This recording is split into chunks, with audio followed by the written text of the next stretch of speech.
ఎన్నికల ముందు అరచేతిలో వైకుంఠం చూపించి ప్రజలను బురిడీ కొట్టించడం తన పేటెంట్ హక్కని చంద్రబాబు మరోసారి నిరూపించారు. రాష్ట్రంలో గంజాయి డ్రగ్స్ మాఫియాకు తలుపులు బార్లా తెరిచారు. ఉత్తర కుమార ప్రగల్భాలు పలికిన లోకేష్ అధికారంలోకి రాగానే ప్లేటు ఫిరాయించారు. డ్రగ్స్ బ్యాచ్ కు వత్తాసు పలుకుతూ ప్రజలను మోసగిస్తున్నారు. మాదక ద్రవ్యాల బానిసలను అరెస్ట్ చేయాలని ఎన్నికల ముందు వేదికల మీద వీరావేశంతో ఊగిపోయిన పవన్ కళ్యాణ్ టీడీపీ కూటమి గంజాయి దందాపై మాత్రం ఉలుకు పలుకు లేకుండా ఉండిపోతున్నారు. వెరసి టీడీపీ కూటమి పాలనలో ఏపీ దేశంలో డ్రగ్స్ గంజాయి రాజధానిగా ముద్ర వేసుకుని జాతీయ స్థాయిలో చెడ్డ పేరు తెచ్చుకుంటోంది. తాము అధికారంలోకి వస్తే చాలు డ్రగ్స్ గంజాయిలను అరికడతామన్న చంద్రబాబు, లోకేష్, పవన్ కళ్యాణ్ మాటలు ఎన్నికల ముందు కోటలు దాటాయి. నాడు వైఎస్ఆర్సీపీ ప్రభుత్వంపై విష ప్రచారం చేసేందుకు గంజాయి డ్రగ్స్ దందా పెరిగిపోయిందంటూ ఊరువాడ దుష్ప్రచారానికి తెరతీశారు. అందుకు టీడీపీ అనుకూల మీడియా, సోషల్ మీడియా వత్తాసు పలికింది.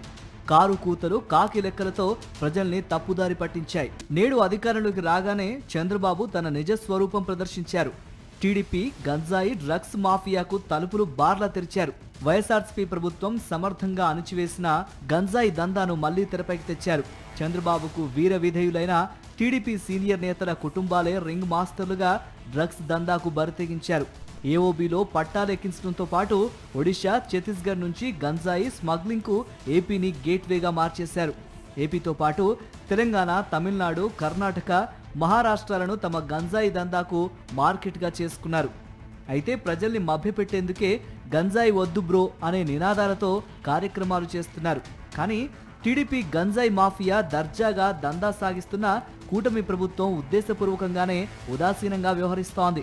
ఏటా రాష్ట్రం గుండా 600 కోట్ల రూపాయల విలువైన 5 లక్షల కిలోల గంజాయి దందా సాగుతోందని పోలీసు వర్గాలే అంచనా వేస్తున్నాయి. మరోవైపు టీడీపీ కూటమి నేతలు దమ్మాలో దమ్ అంటూ డ్రగ్స్ గంజాయి మత్తులో జోగుతున్నారు. జమ్మలమడుగు ఎమ్మెల్యే ఆది నారాయణ రెడ్డి కుమారుడు సుధీర్ రెడ్డి డ్రగ్స్ మత్తులో జోగుతూ ఇటీవల పోలీసులకు చిక్కారు. గత ఏడాది భీమవరం ఎమ్మెల్యే పి రామాంజనేయులు కుమారుడు కూడా హైదరాబాద్ లో డ్రగ్స్ కేసులో చిక్కారని జాతీయ మీడియాలో వార్తలొచ్చాయి. తాజాగా ఏలూరు టీడీపీ ఎంపీ పుట్టా మహేష్ హైదరాబాద్ లో డ్రగ్స్ సేవించి అడ్డంగా దొరికారు. అయినా సరే కేవలం షోకాజ్ నోటీస్తో చంద్రబాబు సరిపుచ్చారు. తమ అధినేత అండ చూసుకునే ఎంపీ పుట్టా మహేష్ సోమవారం లోక్సభ సమావేశాలకు దర్జాగా హాజరయ్యారని టీడీపీ వర్గాలే వ్యాఖ్యానిస్తున్నాయి.